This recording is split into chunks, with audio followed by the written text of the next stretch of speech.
Hey guys, welcome to the Bill Barnwell Show. I am Bill Barnwell, and oh man, I am so excited for today's show. I booked this guest a week ago, not knowing what we would talk about, not knowing what the future held for us, and then a gift from the gods. Could you have imagined a universe where today in your podcast feed and on YouTube, one of our two shows we do every week on YouTube, could you have imagined we would be talking about a universe where Philip Rivers is about to play quarterback at age 44? Joining me to talk about that, a man who I believe I've been talking about Philip Rivers playing quarterback with since Philip Rivers was in his 20s, if I am not mistaken.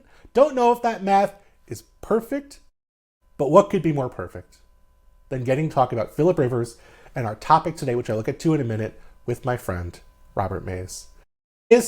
Had you given up hope? Had you abandoned any hope that Philip Rivers was going to come back at any point? Of course, Philip Rivers had. This is insane. The Niners thing happened, 3 years ago? Yes, that was the Brock Purdy game, right? They had so many injuries at quarterback that there were rumors that they might have Philip Rivers come play, which I was fascinated by. To be clear, for people who don't know, I'm assuming a lot of just inherent knowledge here. Not only have we talked about Philip Rivers for the last 15 years, Philip Rivers is maybe my favorite NFL player of all time. I love Philip Rivers. I loved so many of those Chargers teams he was a part of. Not the late 2000, the late aughts Chargers teams in 08, 09, 2010 with him and Vincent Jackson, Malcolm Floyd, LaDainian Tomlinson. I love those teams. I think it was the 2014 Chargers that was him and Danny Woodhead and Keenan Allen, and they had this weird offense that was incredibly fun to watch. I love the 2020 Colts. I just have always been fascinated by Philip Rivers as a player, and he's so weird stylistically and just how smart he was. I love talking about football with Philip Rivers. I've always been a huge Philip Rivers fan. And so this is fun. I think I've compared it in my mind to when one of your favorite bands does a cash grab reunion tour. Sure. And there should be something that makes you feel a little bit dirty and weird about it, where it's just I don't know if I want to see them in this state. I don't know if they should be out touring at this age. I don't know who benefits from this other than their wallets. But at the same time, I'm still going to buy a ticket because I feel obligated to do so. That's kind of how I feel about the Philip Rivers in 2025 experience. So you feel like Philip Rivers is in his Indian casino era, perhaps? Yeah. And listen, if it's close enough, I'm going to drive and go see it. And it's going to be on my TV where I have everything else. So of course I'm going to watch it. Yes. When the alternative is seeing Riley Leonard at the Indian casino, I think you're going to prefer seeing Philip Rivers. I will say, though, of all the teams to come back against, I know. Seattle. I know. Just so incredible. I wonder how Mike McDonald feels about Philip Rivers. I wonder if they have any sort of shared history. He has to be so pissed. Are you kidding me? He was getting ready for Riley Leonard. He was. I don't know about that. And let's be clear, but let's be honest about this. Do you really think this has a chance of going well? It's a low bar, given what the alternatives are. We were looking at Brett Rippon potentially playing in a playoff game.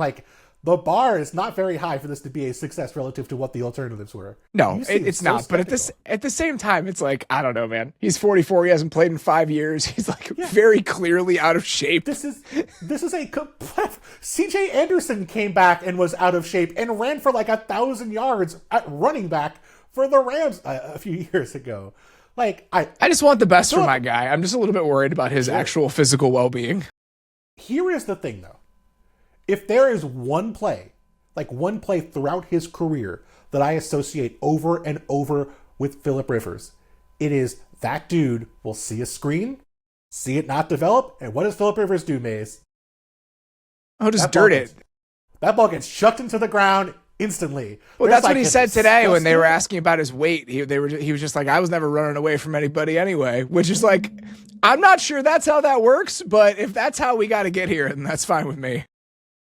I have no doubt in my mind that ball is getting out quick. That ball's going to the right place. And if it's any sense of danger, that ball is going into a lineman's butt. It's going into the ground. It is going anywhere it needs to go to make sure that this 44-year-old grandfather is not going back to the Carolinas in 6 pieces. And it should. That's the reasonable thing to do in this situation.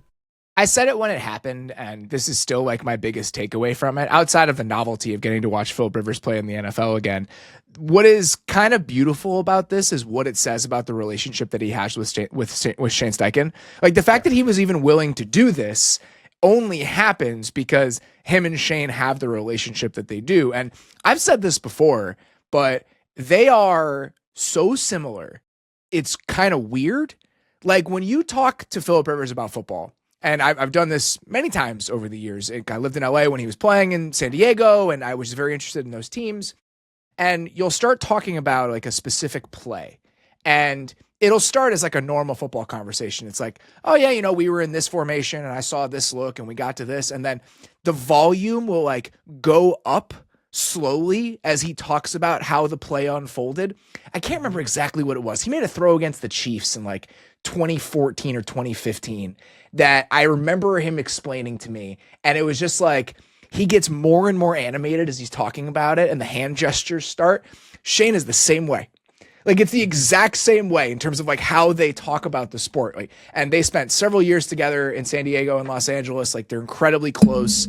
And so that part of it is like, that's a little bit heartwarming to me, where it's just like, all right, I'll do one last ride, but only because you're asking me to do it. I do like that part of it. Did you see the JJ Watt tweet about? I did. That's incredible. So Philip Rivers, just for the listener, according to JJ Watt, who would know, ran the same offense as the Colts for his son's high school team this year. He and Shane Steichen spoke weekly about it, discussing plays and even film.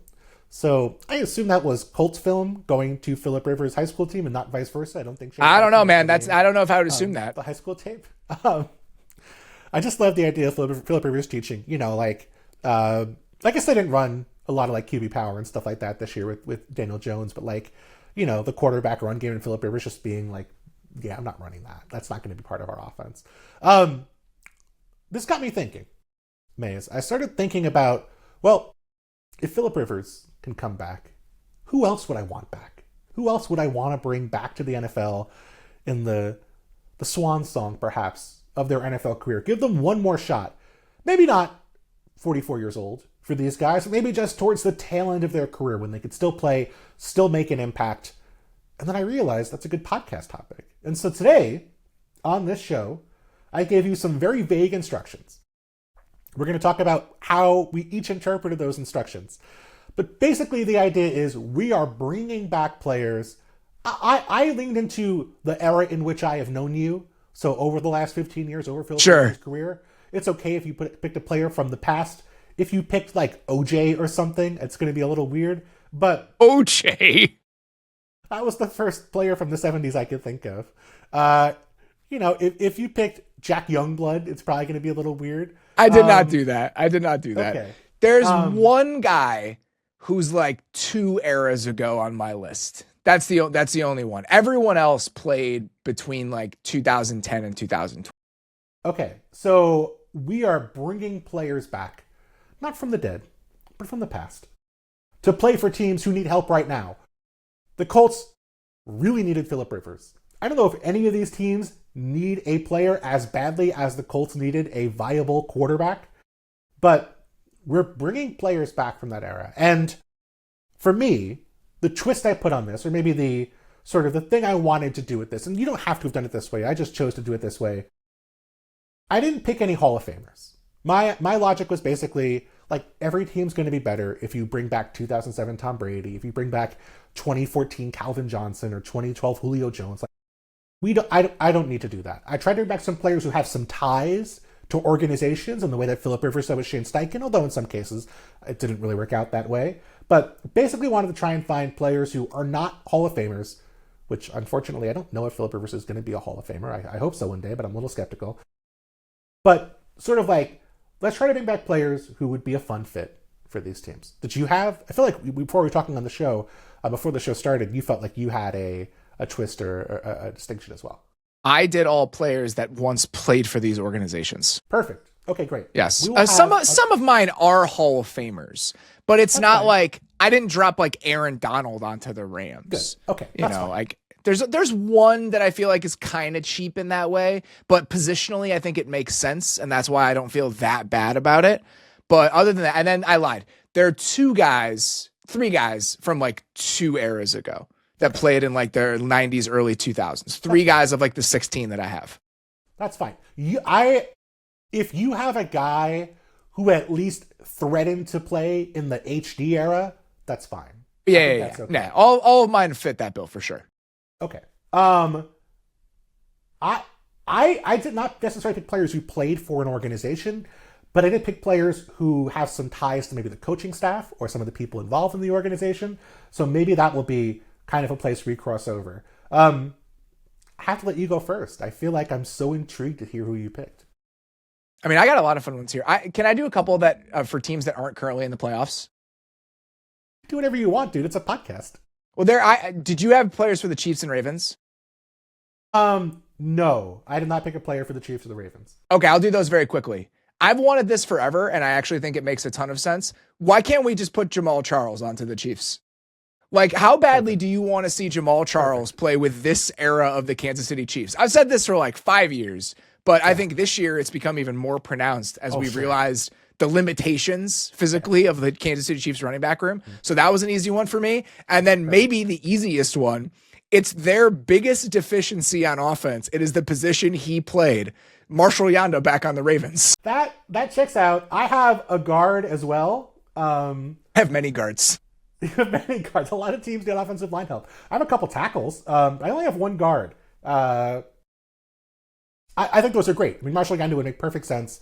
Would be a great fit for them. More athleticism on the interior, more reliability on the interior. I mean, Jamal Charles, like, you don't need to sell me on Jamal Charles, but that is kind of one where I'm like, is there really a team in football that would not be better with Jamal Charles at halfback? Like, we're talking about one of my favorite players of that generation, bar none. You remember that we did a show after that game where he played against the Raiders where he had like 5 touchdowns or whatever it was. Like, I still remember like talking about that game with you, and he was incredible. Like, that's one of those, because he didn't play for that long. I don't think he'll be a Hall of Famer, which, that's a whole different conversation. But that is a name like Jamal Charles specifically where like we got to keep that alive for future generations. Like, we got to make sure that like your child knows how good Jamal Charles was. That's on you, but if you want to put it on me, I'm happy to make it work. Me just yelling at my child, he averaged 6.4 yards per carry with Matt Castle as his quarterback. Just like playing back that Raider game and just like pull the highlights over and over again. Like, this is a real responsibility that you need to take on. Okay. A player we talked about a lot back in the day is going to go to the Houston Texans, a player who did not have a very lengthy career, unfortunately, because of injury. But the Texans run duo at one of the highest rates in football. They want to be more physical. They're getting to their 6 offensive lineman sets. I am bringing back pre-staph infection Carl Nix to the Houston Texans. It's so incredibly random. Just wait, buddy. You are just getting started today on the Remember Some Guys episode of the Bill Barnwell Show. But like that idea of like a big physical lineman on the interior. Sure. Like I also thought about Micah Upati could fit here too. Like this idea of like they need someone who can be a force for them on the interior, help get their run game going. It's better than it was earlier this year, but that's really not a very high bar. Like, it just feels like some more physicality on the interior would be a big help for that team. It's funny because I actually don't think that's their biggest issue after the moves. Like, moving Titus Howard to guard, and then Ed Ingram has been a nice physical presence in the run game. You can just get him in pass protection every once in a while. My issue right now with the Texans offensive line is at tackle more than anything else.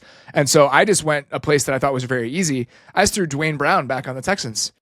Yeah, that's a good one. Just if he wants to play left tackle and you want to move Ursary over to right tackle, at that point, I think you're in a pretty good spot. There's going to be some maybe awkward conversations to be had between ownership and Dwayne Brown after what happened last time Dwayne Brown was there. But that is true. I get the idea. I see the vision. I have another. I will say for the Texans, I know this is cheating, but I want to drop JJ Watt into the middle of those two guys and just see what happens. Sure. I can tell you what happens. Phillip Rivers is sent to the hospital is what happens. Well, we'll do that before week 18. He'll only have 3 games. That's nice. That's nice. We'll get JJ Watt back in the commentary booth for Week 18. I have 2 tackles on my list. Of course, we're going to start with the offensive lineman here. Get people tuned in for offensive lineman chat. The Chargers, Maze.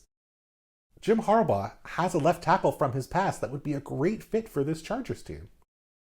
We're going to get Justin Herbert, Joe Staley, to play left tackle on this roster. It's so funny this is the direction that you went, and I went with the former players, because my answer for the Chargers was Marcus McNeil. Wow, okay. Marcus McNeil spent the last 12 years healing his back injury. He's now 100%. He's ready to come back in. Joe Staley's maybe a little more, little larger sample size of him being a really good tackle. I feel like maybe lean in that direction, but I could see the McNeil case as well. When did Marcus McNeil last play? Because he only had like a 5-year career, I want to say. He was great as a rookie, and then got progressively worse each year. Retired in 2011 was his final season. Yeah, he was a 2-time Pro Bowler. 2006, 2007. He made Pro Bowl both of those years. On some of those Chargers teams you really like, protecting, ironically enough, Phillip Rivers. And then we're bringing him back from the broadcast booth. I assume he has a Chicago Bears colored sweatsuit at left tackle in their zone heavy scheme. Andrew Whitworth, Maze, I did this for you, is a Chicago Bear.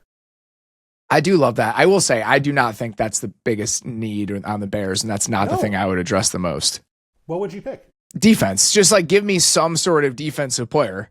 I think, obviously, Ozzie Trapillo is not a star by any stretch. Like the left tackle is a concern right now when you look at the offense overall, but I think they've done a good enough job of hiding him where that's not the first place my mind could go. For me, it's like pick a defensive lineman. I went with Julius Peppers. Like give me 2010 Julius Peppers on this team right now, because their inability to get after the quarterback to me is the number one issue that this team faces down the stretch. I mean, yes, a freak athlete of a defensive end would be a great fit for the Chicago Bears. To be fair, Andrew Whitworth is a pretty good athlete as well. But, I could see the argument, certainly. But, it depends on what your goal is, right? I mean, we talked about this before the season. Is the goal of the Chicago Bears to win as many games as possible or develop Caleb Williams as best as possible? If you're making the Caleb Williams discussion, getting a very good left tackle seems more valuable to me than getting another piece of that defense. Yeah, I don't think that the current state of the pass protection is detrimental to his development, I guess is what I would say. I feel like they're at a good enough spot where he has enough of a chance that's not the first thing. That's not the first place my mind goes. I don't think you have to choose one or the other. I think the development and the situation in which he's developing is more than good enough. And I've watched this defense not be able to bother anyone for too long for me to leave that unaddressed in an exercise like this. By the way, did you see Caleb's play action rate last week? Yes, I did. We talked about it in real time. It was a 73.8% play action rate in the second half. Even that is skewed, by the way, because he threw multiple screens. They let him throw one pass for real in that entire half, and it was the completion of Colson Loveland. That may be why I'm arguing they need a left tackle they trust a little bit more. That might help them a tiny bit. I mean, I think that was more of everyone played poorly in that game, and the pass protection was more about the inability to pick up certain twist stunts, simulated pressures than it was one specific guy. That for the most part, the pass protection, even with a rotating cast of guys at left tackle, has been more than good enough this year. On the other side, I think for sure, I would say left tackle has been a bit of a problem. But I see your point about adding some edge rushing help, and Julius Peppers would be great. Do you want to throw one or two out there? I had Andrew Whitworth going back to the Rams. So if we're doing that one right now, I just think that with Rob Havenstein out, if you want to put Whitworth at right tackle, he's played everything, right? He played guard for a number of years with the Bengals. I forgot. You can just kind of easily move him around. We think of him as the stalwart left tackle, but in reality, he was not that for a good chunk of his career. The other one I would say, this is cheating because he's still in the league, but in terms of what they need, I'm considering prime Jalen Ramsey a different player than current Jalen Ramsey, and so I'm tempted to put him back on the Rams as well. They've done a good job of hiding their corners, and I think that Emmanuel Forbes has been much better as the season has gone along than he was early in the year. But I think one like real deal outside cornerback would make me feel a little bit better about where that defense is. Jalen Ramsey is not exactly old by the standards of this discussion. I know it's cheating, but it was just so easy. 31 years old. God, it's amazing how old a 31-year-old corner can feel. 31-year-old safety. No, that's how old he was. That safety, it changes. 31-year-old safety, not quite as old.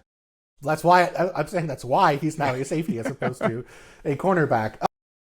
I mean, Forbes is such a hard player to talk about, right? Because like the bar for his success was really low. I mean, this is a guy who was basically abandoned by the Commanders last year. Waived, the Rams pick up the final 2 years of his deal, which, kind of tells you, okay, like they see him as something.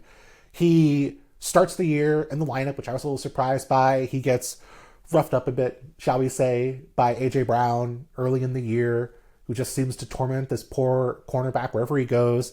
He gets benched very briefly. I think in the Niners game, he kind of was out of the lineup for a stretch, comes back in, and he's been really good. I mean, he did give up a couple of fourth down touchdowns against the Panthers, but those weren't like terrible coverage plays. They were just, we got beat on a fourth down one-on-one, and it's going to happen. So it's sort of weird in that, like, I still think they could probably upgrade a cornerback. I don't know if they really trust, like, Darius Williams, for example, who's kind of on the roster because he has a guarantee as opposed to him being, an above-average corner at this point of his career. But it also kind of feels like they're better than what it looks like they should be on paper at corner. There's no doubt about that. I mean, I think that's been the case for the last couple years. Last year, their defense was worse than it is now, but by the end of the season, they were considerably better than they were in the first half of 2024.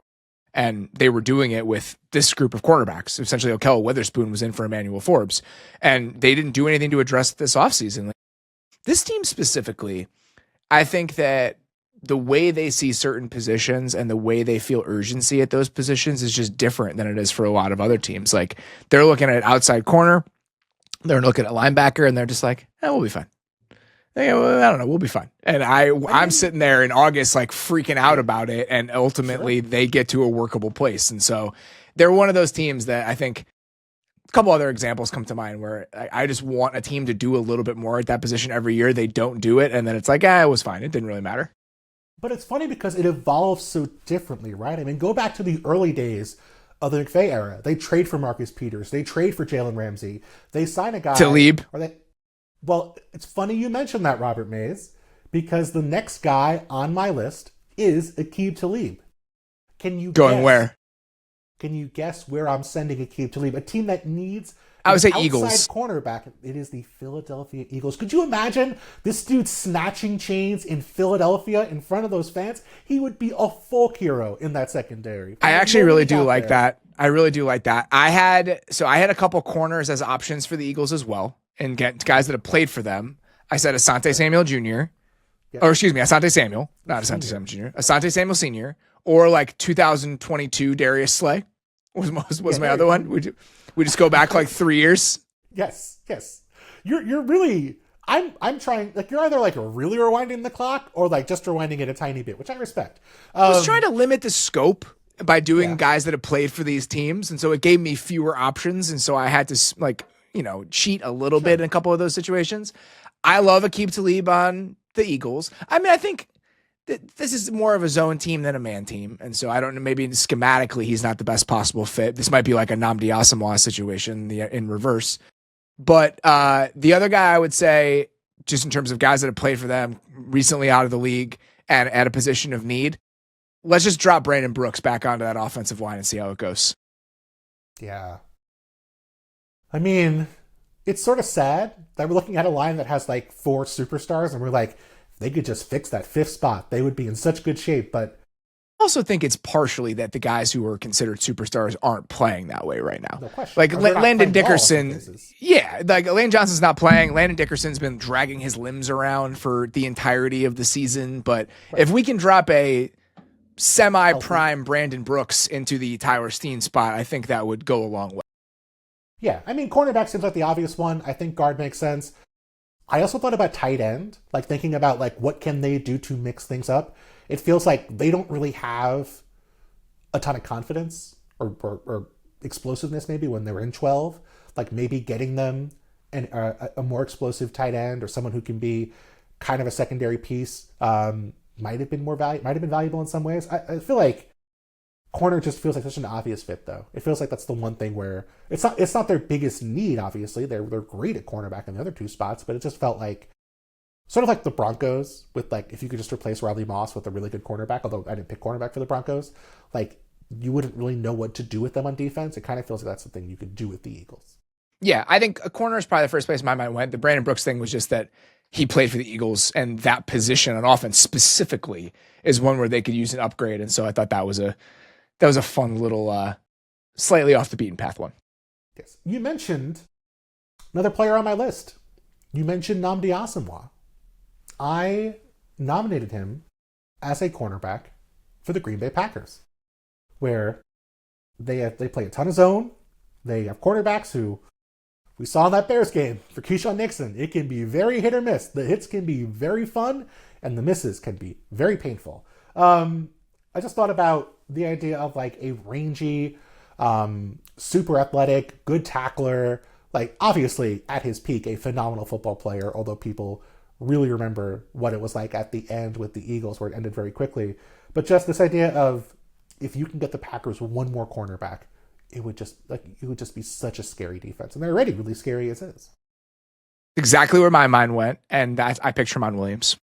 Yeah, sure. Exactly. We're on the same page. I mean, I do think outside more than inside. Like, I don't think I would pick Al Harris, for example. But like, if you could just get them one more cornerback, I think they're in great shape. Outside versus inside is why I didn't pick like Charles Woodson, right? And so, but yeah, one more outside corner. I honestly like my stance on this is that I just think I like Carrington Valentine more than other people do. Like I don't think he's a bad player. I think they've been considerably better with him in there instead of Nate Hobbs. I think the Keyshawn Nixon has been fine. My issue with this for the most part is that somebody brought this up yesterday because I made a comparison that I think in a lot of ways the Packers defense reminds me of Steve Spagnuolo defenses over the last 3 or 4 years. Mm-hmm. And it's for a few different reasons. I think that first of all, the back seven, the tackling and physicality in that area in the back seven is crazy good. Like this is the best tackling back seven in the NFL right now. The numbers will tell you that anecdotally. I think that you can see that like they are crazy good. The one guy, ironically, I don't think is a good tackler is Carrington Valentine. Besides that, I agree with you. Yeah, obviously, he missed the JMO screen in that one game, but other than that, like the safeties tackle well, the linebackers tackle extremely well. They play with their hair on fire collectively. Yep. I think that even though they're not a blitzing team like the Chiefs have been, the best stuff that Jeff Hafley does, and it's been fun to see him lean back into it over the last few weeks. They're like sim and pressure plans. Like I love what they do. Like they're wasting guys. They do a great job of like weaponizing those players. And I love how creative he is in that way. And I think that's a really good arrow to have in your quiver going into the playoffs. The difference is when you look at the numbers, even if the Chiefs have not been that much of a man team during the regular season, they've played like 35 to 38% man coverage over the course of the last like 5 playoffs combined. And there are a lot of games where it'll be 45%, 50%. Like they will use it as a changeup every once in a while. I don't know if the Packers have that gear or level of flexibility to their defense. And that's kind of the one distinctive trait that differs them from those Chiefs teams. So one more corner that could maybe allow them to play a little bit more man coverage. That was kind of my thought. Like, I don't think it's a flaming disaster like some other people do. Like, oh, they have this terrible cornerback trio. I don't believe that, but I do think that a little bit more flexibility could be big for them.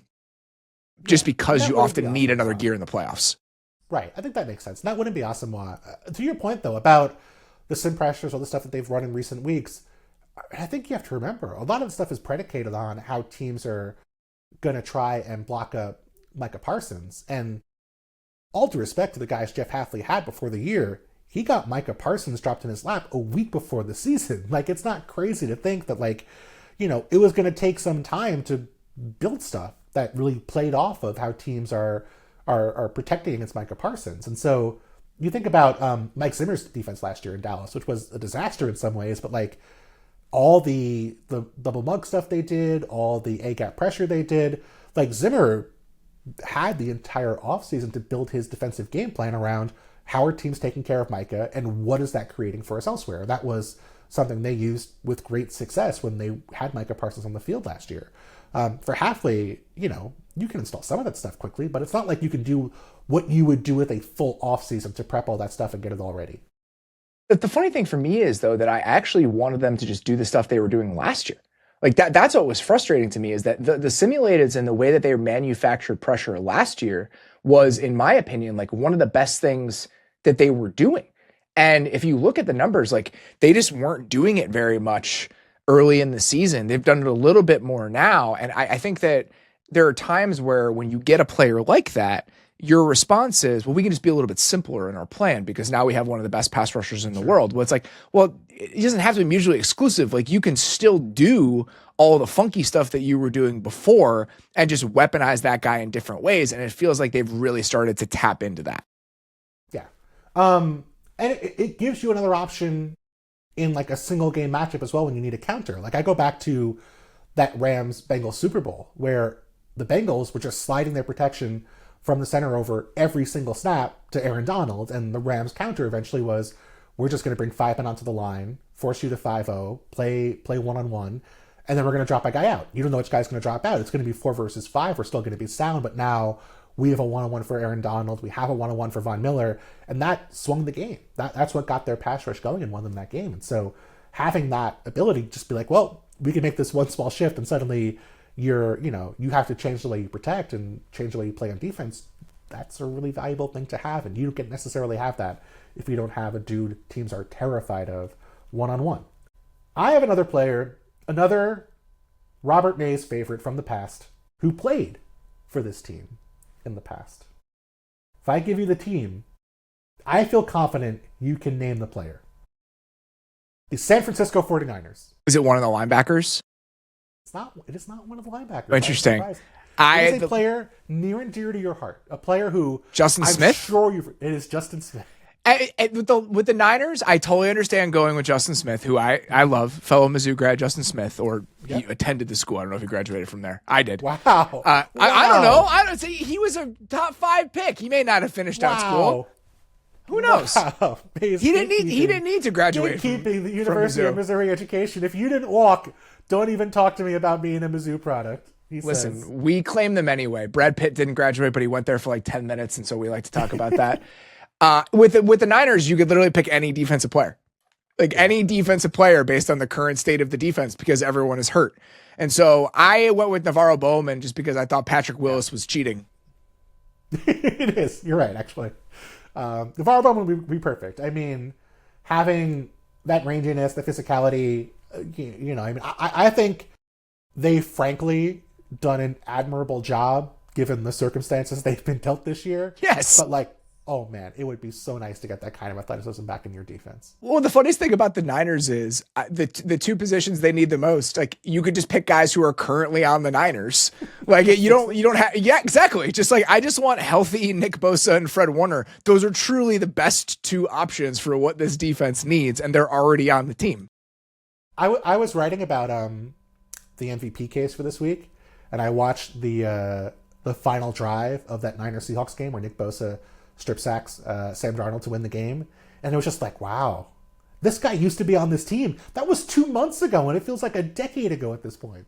It was funny. We didn't end up doing it because he got hurt like the week after. We had it as a segment in a show, and we took it out. And the thought was, is the gap between Fred Warner and the second best linebacker, off-ball linebacker, bigger than at any other position in the NFL? Like, is he so clearly the best player at his position compared to anyone else in the league right now? And then he immediately got hurt. Immediately. I mean, it's very defensible stance. I would not have many arguments with Fred Warner being that player. Brandon Aubrey comes to mind, of course, as well. But that doesn't count. Come on now. Guy's on the field for 3 times. He's on the field 3 times a game. We're not talking about that. I was going to pick a kicker for the Rams to bring back. Oh, come on. That's what they need, dude. Jesus. Their kicking sucks. How dare you respect the thicker kicker? This is more Mizzou hate coming from you. Okay. I will go back to my real football players, by Robert Mays' opinion. I am going to bring back another 49ers player to the mix, and I'm going to bring him to a rival. I am bringing Vernon Davis to the Seattle Seahawks. this team that wants to live in big personnel. I want a big blocker. I want some verticality. I want some athleticism in the red zone. I just feel like getting that kind of athlete, that kind of playmaker, that kind of two-way tight end on the field. And by the way, he played for Gary Kubiak and won a Super Bowl in Denver, which I didn't even remember. So is that real? Kubiak was out there. I totally flipped my mind. He got traded to the Broncos, or ended up on the Broncos that Super Bowl season. And I assume got a ring. I don't know if he actually played in the Super Bowl, but I feel like he was there for a stretch in 2015. I just completely memory hold that. Vernon Davis was on the Athletic Show like 2 weeks ago. We were just talking about tight ends. He looks like he can still play despite being 41 years old. He's in incredible shape. Yeah, that dude did not look like he was going to age poorly. Watching him in the league, it wasn't like one of the most physically gifted players to ever come into the NFL. Yeah. Yes. I think he'd be fun in like a vertical play action scheme is what I'm getting to. What a middle finger to Elijah Arroyo. Just no respect whatsoever. My God. My Seahawks answer was an easy one. Steve Hutchinson. Yeah.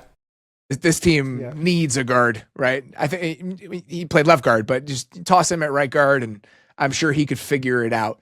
This offense with a better right guard and everything else they got cooking, I could talk myself into that pretty quickly. How many teams did you pick right guards for from this list? I have 1, 2, 3, 4 guards, 5 interior offensive linemen, and like 10 offensive linemen total.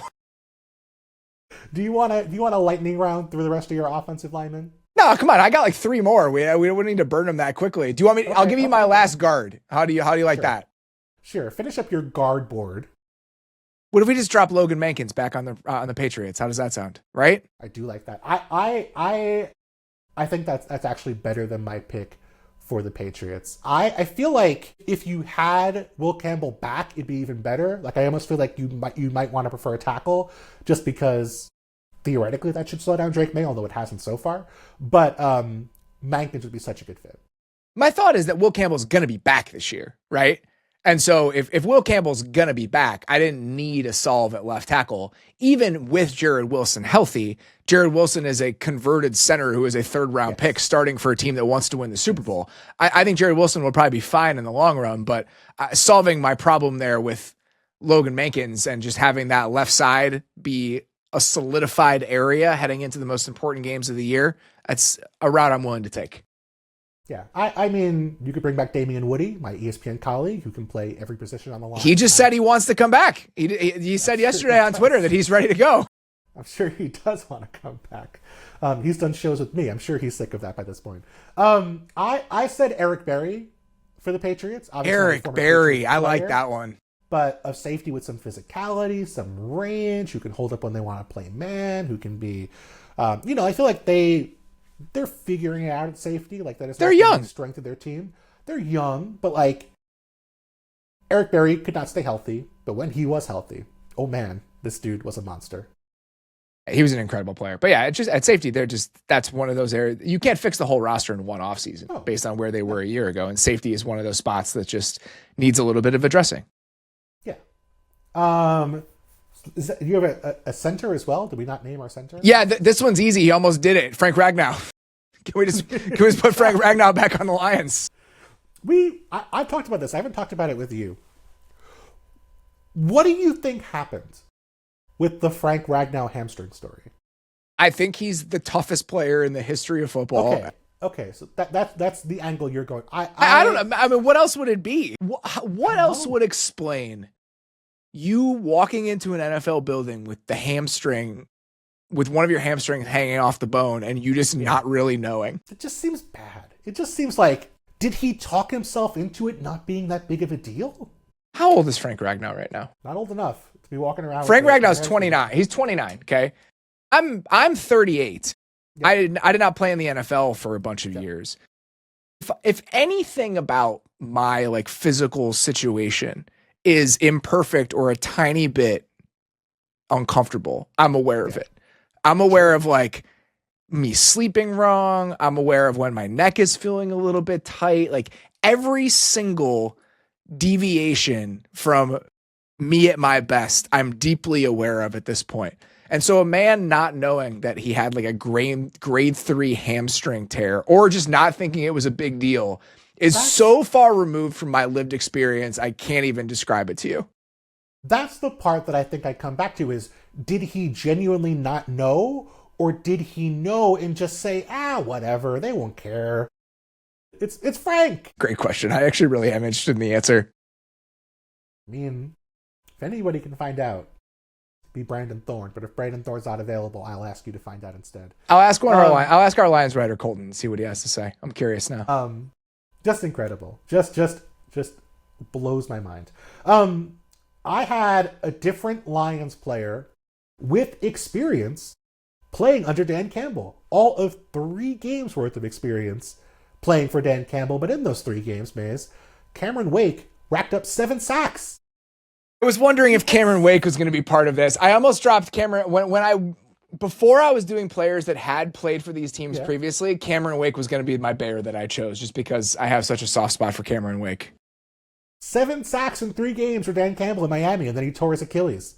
The entire universe might change if Cameron Wake is like Myles Garrett for Dan Campbell that year he was the interim coach. By the way, Dan Campbell, interim coach, the last article published on Grantland. It's still on there, isn't it? It's still a good run, it turns out, 10 years later.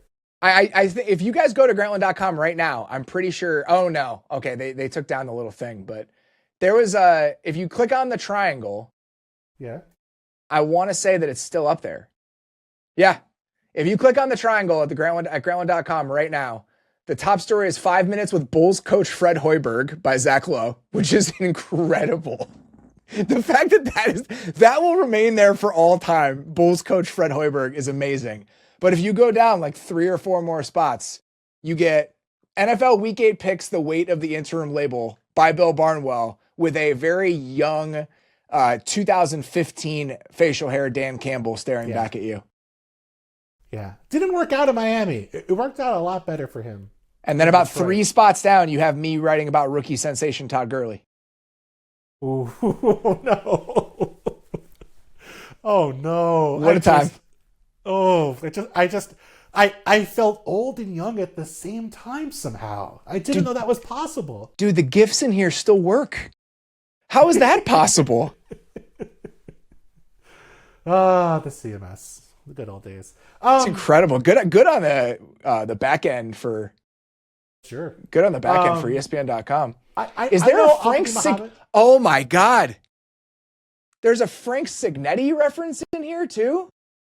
Oh my God, there's just some gems in this one. I encourage you guys to go check this out. Yeah, what was already kind of a navel-gazing show, now further off the rails as we just read old articles on Grantland to ourselves. Well, this is incredible. Frank Signetti, is obviously the Signetti family having a moment right now. He was the offensive coordinator for the Rams in 2015. So great stuff. Oh wow. Yes, a real thing that happened. Pre Sean McVay Rams, I remember nothing. I remember like it's incredible if you go back through like the coordinators. The one game where like Chris Long and what can't I think of the other guy? The other great passer, Robert Quinn. They just beat the hell out of Peyton Manning. I feel like that's the one thing I remember from like the 2010 to 2015 Rams. It was not a good time. As somebody who again went to school in Missouri from 2006 to 2010, I can tell you that the Jeff Fisher into pre-Sean McVay Rams were not a good place for anybody. Sure. Do you want to throw another one out? A couple more before we finish A lot of mine that are remaining, you did this accidentally, but it's actually very funny. All the guys from like 2 eras ago are the guys I have left. Go for it. Clinton Portis on the Broncos. Just give me a guy that can get 5.5 yards to carry every time he touches the ball behind this offensive line, and let's go to work. My meaner answer for the Broncos is Peyton Manning. Oh, I have a better answer for the Broncos. Can we get Jimmy Graham on the Denver Broncos? Would this not be the perfect fit? Getting some verticality, a red zone threat, a big dude who it's a good one. Accurate quarterback. That's a good one. I actually do like that. I almost did Marcus Colston before I was picking players that had played for these teams previously. So Marcus Jimmy Graham's a good one. Again, just spitting in the face of Evan Ingram. You're really just like disrespecting number 2 tight ends here. Did you? Wow, I think saying he's the number 2 tight end. Pass catching tight ends. Let's say that. Pass catching tight ends. Did you see? I one of the saddest moments of the NFL season was Evan Ingram running the juke on Haswai juke against Bobby Wagner.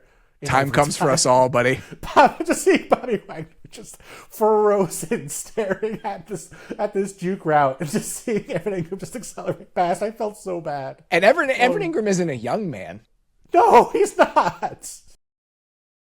He's averaging 8 yards a reception, and he was like, "This, I'm going to get that next contract this offseason. I'm going to have this 160-yard game. No one's going to notice that I can't catch a pass more than 10 yards downfield without falling down and melting. But I'm going to get 60 yards on this juke route."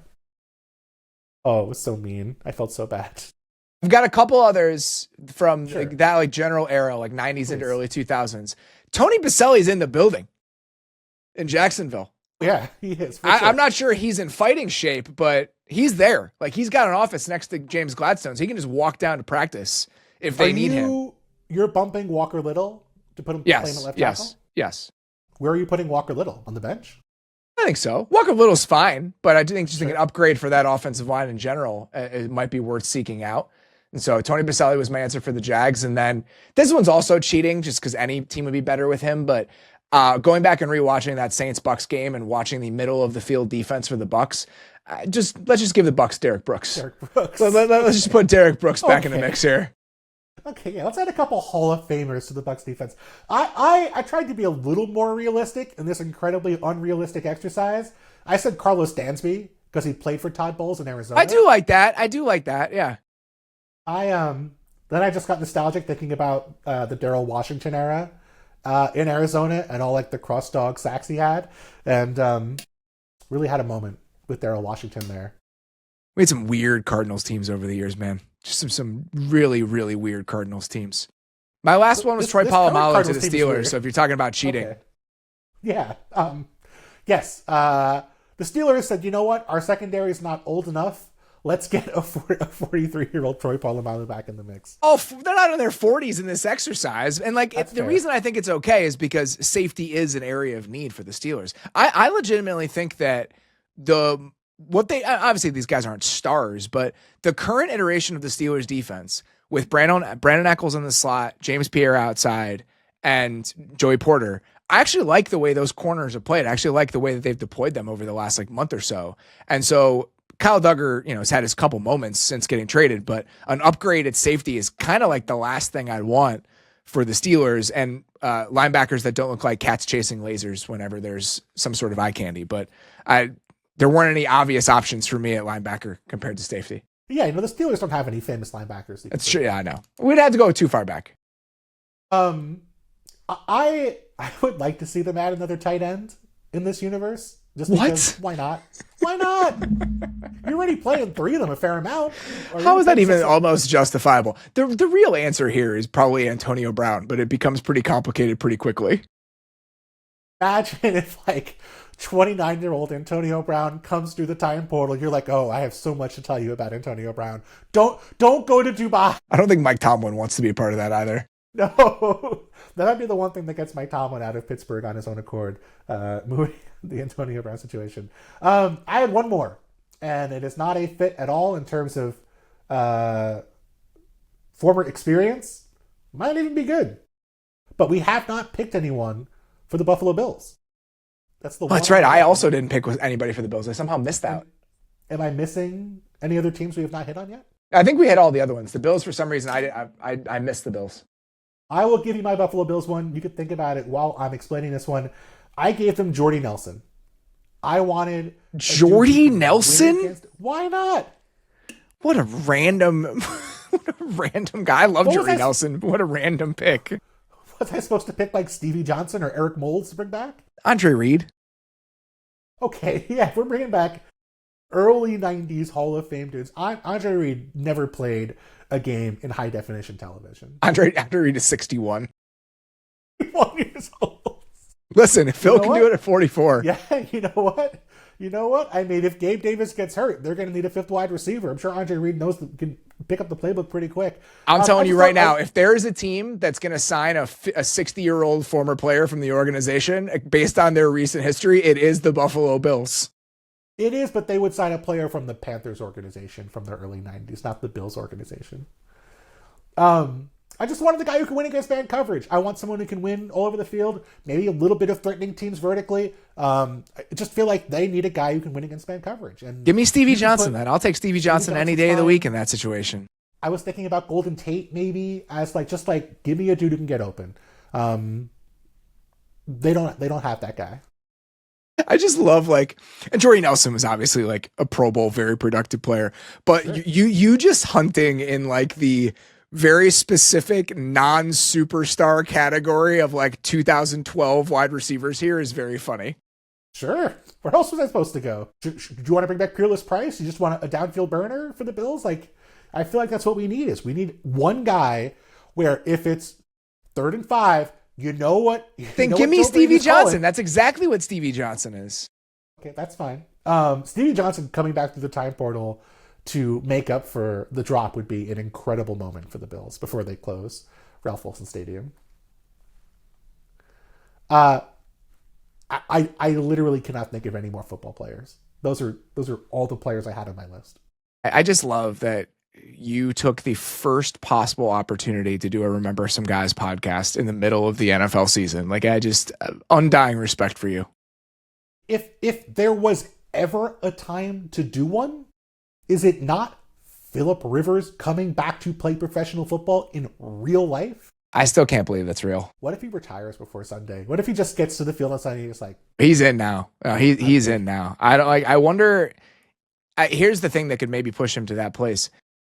How much film of the Seahawks defense do you think he'd watched before he started? Before today, how much Leonard Williams do you think he was turning on, and how do you think he's feeling a little bit differently now after having to watch what the Seahawks are defensively? I'm just waiting for that first snap where the Seahawks line up DeMarcus Lawrence as the spinner over Tanner Bortolini, and Phillip Rivers just remembers all the times Tanner Bortolini has been knocked over by spinners this year, and he just walks off the field, calls timeout, and just walks past the locker room, walks into the tunnel, and never comes back. I mean, he hasn't played in the league in 5 years, right? And so I'm sure he's not really aware of who's on which defenses. I don't think Phillip Rivers is grinding games on Sundays with his 20 kids. Well, to me, it's if you're watching the Seahawks defense right now, and the first play of the game, they got, I don't know, DeMarcus Lawrence and Boye Mafe out there at edge, and you got Leonard Williams on the inside with Byron Murphy. And then on the next play, Uchenna Nwosu's out there with Derek Hall. And then on the next play, and I would be sitting there being wait, they have another one? There's another one? What is this? That has to be his reaction while watching this team right now. It's not going to be a fun series of realizations for Phillip Rivers over the next 72 hours. When did the NFL liberalize their number rules? I think it was after he retired. So you think he's just going to see Nwosu in 7 wearing number 9 and just be screw this. I'm too old for this. Is it DeMarcus Lawrence in 0? 0. He's number 0. That's so true. That is there is no clear evidence that he is not built for this than the fact that now we have DeMarcus Lawrence wearing 0 in this game. It's going to be so. There's truly. I don't want to see him get hurt. I don't want that to be a possibility. But any other outcome to me is so fun and so entertaining. I'm really excited about it. Have you looked more forward to a game all year than this game? Rams Seahawks, the first one, probably. I was very excited about that one, but I think that this is absolutely in the conversation. Again, I've made a career out of being very vocally and openly a Phil Rivers guy. And so for this to happen is 100% in line with my personal brand. Well, I assume, I can't say for sure, I'm not part of the production team. My assumption is that you will be able to listen to Robert Mays talk about the Phillip Rivers start this Sunday. Mays, where can people do that? On the Athletic Football Show's Week 15 preview, which will be available to you on Friday morning. We're recording it tomorrow. I was saying after the game. After the game, we absolutely will. We are live on YouTube every single Sunday night, recapping all of the games at about 10:30 p.m. Central on the Athletic Football Show YouTube page. And so if you want a live real-time reaction to this stuff, we're doing it every single week. We have live Monday and Thursday night recaps after those games on the YouTube channel. The moral of the story here is, if you're interested in this stuff, subscribe to the Athletic Football Show YouTube channel. I would like to request a time-lapse camera of you watching the Colts game. I want to see your reactions as Philip Rivers as this game goes on. I'm going to feel as old as Philip Rivers by the time it's over. Thank you for indulging me on this journey into the recent past. Anytime, buddy.